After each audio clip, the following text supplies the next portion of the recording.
Patah hati itu sederhananya biasanya didefinisikan kondisi emosi yang mengalami kekecewaan dan kesedihan mendalam karena harapan tidak sesuai dengan kenyataan. Jadi, kenapa ada patah hati? Ya karena yang diharapkan tidak terjadi. Yang diinginkan tidak terwujud. Nanti sebenarnya solusinya, kuncinya yang terletak pada harapan dan kenyataan ini. Bagaimana kita memanage harapan, bagaimana kita memahami kenyataan. Jadi bagi yang patah hati diingat-ingat 2 keyword ini. Karena sakit hatimu berhubungan dengan harapanmu dan berhubungan dengan kenyataan. Oke, harapan dan kenyataan itu seperti kamu membayangkan dirimu seperti apa, begitu berkaca, walah ternyata aku itu hanya seperti ini. Nah, itu harapan dan kenyataan.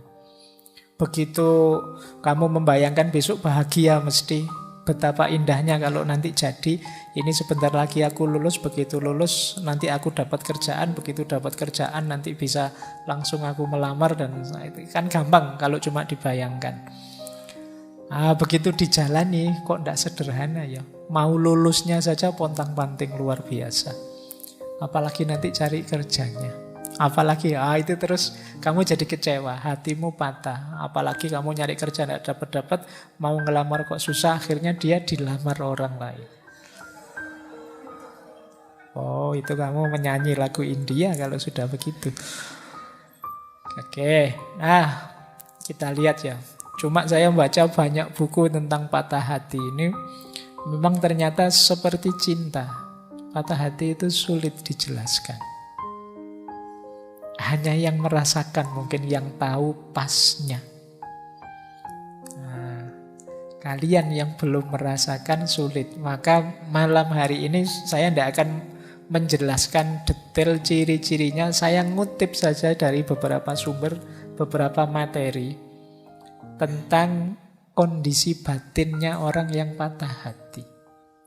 Cuma ini saya ambil dari beberapa novel saja untuk menginkan ya.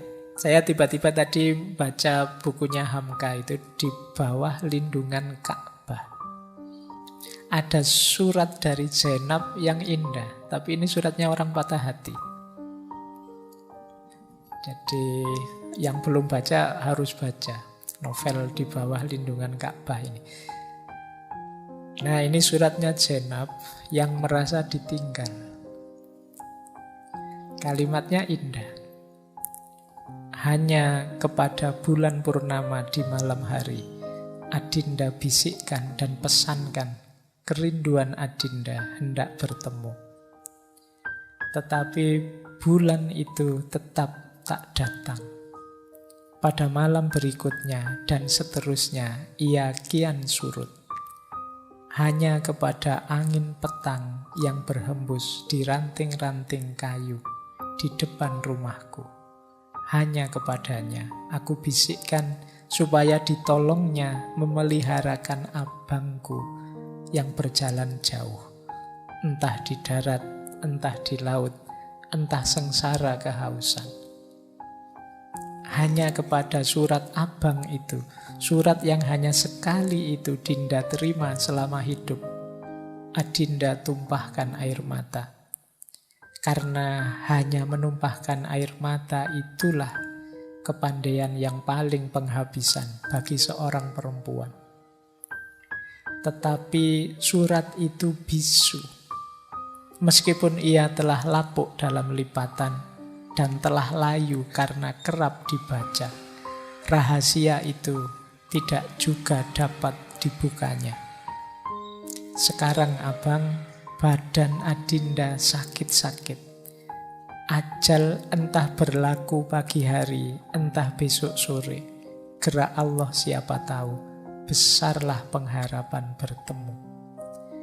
Dan jika abang terlambat pulang, agaknya hanya bekas tanah penggalian, bekas air penalkin, dan jejak nisan yang 2 yang akan abang dapati. Adikmu yang tulus, Zainab. Tuh, kalimatnya indah ya. Baik, kalau kalian hari ini kan tidak terlatih bikin surat seperti ini. Kalian bisanya cuma ngirim emoticon melet-melet sama ketawa-ketawa. Iya. Oke, bayangkan suasana hatinya Zainab yang disalahpahami. Baik, nanti kalian bisa baca novelnya, paling tidak feel-nya bisa terasa. Seperti itu sakitnya orang patah hati. Atau ini Magdalena. Magdalena itu novel terkenal sekali. Ada yang bilang tenggelamnya kapal Van der Wijk itu banyak terinspirasi dari Magdalena ini. Nah, ini pacarnya Magdalena, namanya Stefan, yang ditinggal nikah oleh Magdalena. Kalimatnya menarik. Benarkah Magdalena, kita berdua telah putus, dan kita sudah menjadi dua orang asing yang tak mengenal satu sama lain?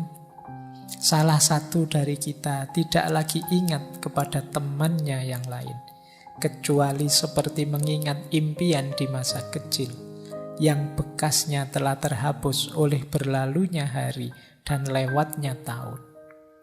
Benarkah jika kita bertemu di satu jalan, masing-masing akan meneruskan perjalanannya tanpa menyapa temannya? Benarkah jika kita berada dalam satu pertemuan, hubungan antara kita berdua tak lebih dari hubungan biasa antara laki-laki dan perempuan yang lain? Benarkah jika kita berada dalam satu pertemuan, tidak ada yang kita bicarakan, kecuali tentang cuaca dan suhu udara? Alangkah cepatnya peredaran waktu dan alangkah aneh tindak tanduk dan peristiwanya. Apakah dalam sehari semalam saja semua harapan yang kita bina dengan baik, dengan mencurahkan segala penderitaan dan kepedihan, mencucurkan seluruh air mata yang kita miliki, berubah begitu cepat? Semua itu akan menjadi kisah usang yang telah dibungkus dengan cerita baru. Beginikah rasanya hari kiamat? Beginikah rupanya dunia yang menjadi hancur lebur? Beginikah tampak bintang gemintang yang berjatuhan di angkasa? Langit terkatup seperti tertutupnya sebuah buku. Ini rintihan-rintihan orang yang sedang patah hati. Ini dulu pernah juga saya ambil waktu kita membahas sayap-sayap patah.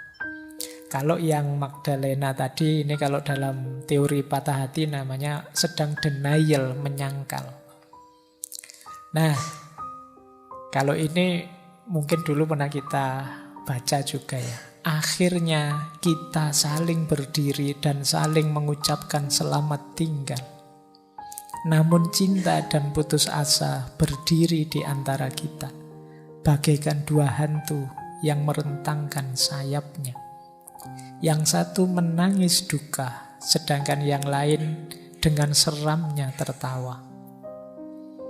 Ketika ku pegang tanganmu dan meletakkannya ke bibirku, engkau mendekat dan mencium dahiku, lalu kau menjatuhkan diri di pangkuanku. Sambil memejam mata, kamu berdoa, ya Tuhan, belas kasihanilah aku. Ini Khalil Gibran kalau bikin kalimat bisa dibayangkan skenarionya, bisa dibayangkan adegannya. Baik, masih ada ternyata saya. Ya sudah apa-apa lah. Ini lanjutannya sebenarnya tadi ya, katut tak waca sisan. Ini untuk menghibur yang patah hati. Kalimatnya Gibran yang terakhir ini menarik. Ini semacam bargaining bahwa kalau bisa aku tidak mungkin kehilangan cinta. Meskipun kau mutus aku, tetap cinta itu hidup. Nah ini kalimatnya begini. Besok takdir akan membawa dirimu ke tengah keluarga yang sejahtera. namun akan membawaku kepada perjuangan batin dan kesengsaraan. Engkau berada di rumah orang yang paling bahagia, sedang aku akan memasuki gerbang kematian. Engkau akan diterima dengan ramah, sedang aku akan berada dalam belitan kesepian. Namun aku akan mendirikan patung cinta dan memujanya di dalam lembah kematian. Cinta akan menjadi satu-satunya selimutku. Akan kupakai seperti sehelai baju dan akan kuminum bagaikan menenggak anggur. Cinta akan membangunkanku di waktu subuh dan membawaku ke medan yang jauh. Di siang hari, cinta akan membimbingku ke bawah rimbunnya pepohonan, di mana aku berteduh bersama burung-burung dari sengatan matahari. Di sore hari sebelum matahari tenggelam, cinta memerintahkanku beristirahat sambil mendengarkan nyanyian alam dan memperlihatkan padaku bergeraknya awan di langit biru yang meremang. Di malam hari, cinta akan memelukku dan aku pun tertidur, lalu bermimpi tentang dunia yang sangat indah, yang hanya ada dalam jiwa-jiwa para penyair dan pecinta. Cinta, wahai kekasih, akan tinggal denganku hingga akhir hayatku. Bahkan sesudah tiadaku, dengan seizin Tuhan, kami pun akan tetap bersatu. Ini kalimat-kalimatnya orang yang sedang ditinggal oleh kekasihnya menikah. Baik, silahkan dirasakan. Sekarang kita bahas ya. Kalau tadi kan karena saya sulit menjelaskan situasi orang yang sedang patah hati, saya kutip-kutipkan dari beberapa novel. Ya biasanya memang orang sedang jatuh cinta atau orang sedang patah hati itu mendadak bisa pinter bikin puisi. Ya, boleh kamu cek. Kalian yang sedang naksir siapa atau jatuh cinta sama siapa itu tiba-tiba pinter bikin puisi. Ini menarik teorinya. Seperti saya jelaskan dulu ya, bahwa di awal-awal tulisannya Jami', ketika ada seorang anak muda yang pingin belajar tasawuf, sama mursyidnya disuruh pulang dulu, disuruh jatuh cinta dulu. Kenapa? Karena orang yang pernah jatuh cinta itu hatinya lembut. Apalagi orang yang pernah patah hati itu, dia ngerti lekak-lekuknya hati. Sementara dunia tasawuf itu kan dunia penguasaan hati. Kalau hati tidak lembut ya sulit kita bisa dekat dengan Allah. Makanya dia disuruh jatuh cinta dulu.